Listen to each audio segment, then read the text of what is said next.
Proponents of the Apollo hoax theory will often put forth as evidence the lack of stars in the lunar sky in photographs from the various Apollo missions.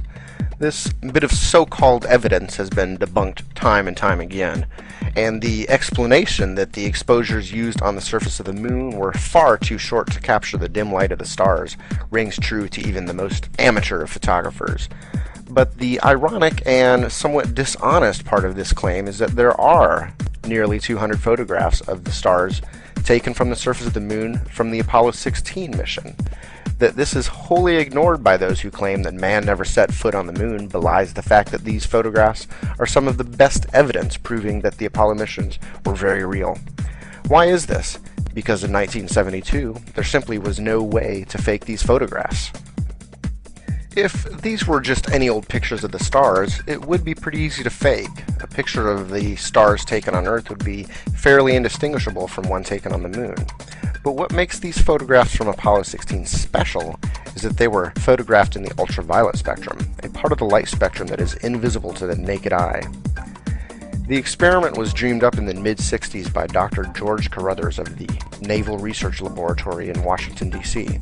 Carruthers is a physicist and inventor who has enjoyed a nearly half-century-long career specializing in the study of ultraviolet light and astrophysics. Aside from the work on the Apollo 16 mission, he designed the rocket experiment, which was the first to detect molecular hydrogen in space. In the mid-80s, he designed a rocket experiment that captured the ultraviolet image of Halley's Comet. And in the 90s, he was part of the independent study review that helped design the Hubble Space Telescope. Most recently, he has led the way in the UV photography of the polar aurora.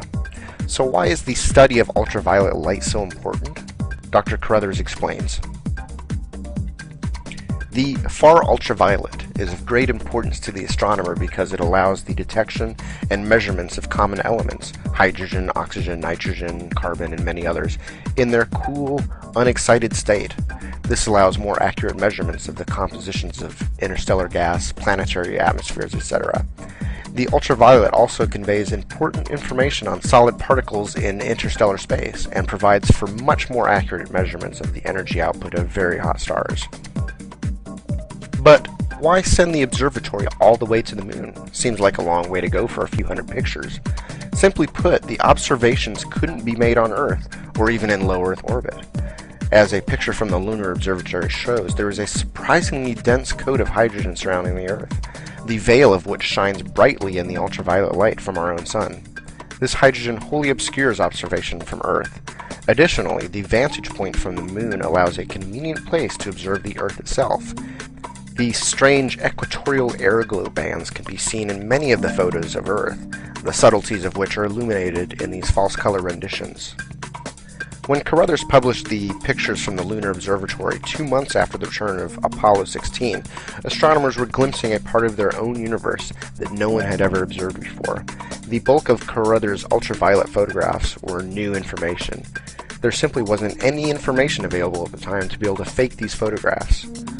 Dr. Carruthers' invention of the first lunar observatory marks the crowning achievement in his career and a notable turning point in astrophysics and astronomy. For the first time, astronomers had the chance to observe the universe in a different light. The information attained from the Apollo 16 lunar observatory is a cornerstone in the science of deep space observations beyond the visible spectrum. But how do we know these shots were really taken on the moon? Maybe they were taken by a satellite. This is doubtful on its surface, if only because we know the photos were shot on film. It was prohibitive to design a satellite to take film photographs, as there was no way to ensure the film could get back to Earth. But we can take it one step further and show there was only one way the photographs could have been achieved. Because the experiment included not only photographs of the stars, but also pictures of the Earth with the stars in the background, we can confirm not only the place, but also the time the pictures were taken. This exercise was first proposed by William Keel from the Department of Physics and Astronomy at the University of Alabama in the July 2007 issue of Skeptical Inquirer. For the purpose of thoroughness, I'll be using a different photograph than Keel did in his exercise. There are plenty of photographs to choose from. I like this one because of the striking view of the geocorona, and because it is so close to the beginning of the roll of film when astronaut and mission commander John Young began the Lunar Observatory experiment. 4 stars shine brightly in a row and will serve as the marker to figure out where our vantage point is at. Using a stargazing program like Celestia, which is available to download for free, we can attempt to recreate the shot. According to mission transcripts, photography of the Earth started at 120 hours and 33 minutes into the mission, which puts the time at around 1800 on April 21st, 1972. Plugging that into Celestia, we find that from the perspective of the Apollo 16 landing site on the Moon, Earth is riding along the back of the constellation Capricornus. At first glance, it might seem the stars don't match up. Some of the brightest stars, such as Deneb Algedi and Nashira, the stars that make up the tail of Capricorn, don't even show up in the UV photographs. For the most part, our 4 bright stars in the UV spectrum are much dimmer in the visible spectrum, but they are easily identified as Tau Capricorni, Iota Capricorni, 30 Capricorni, and Epsilon Capricorni. No other stars in the sky will create this specific configuration.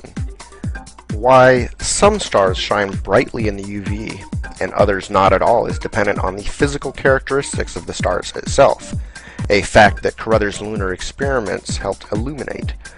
Seeing that the stars and the Earth match exactly the original photographs, we can look down at our feet and see that we are, in fact, located directly on the surface of the Moon. This exercise gives us a degree of precision that allows us to place the time the photograph was taken down to the exact hour.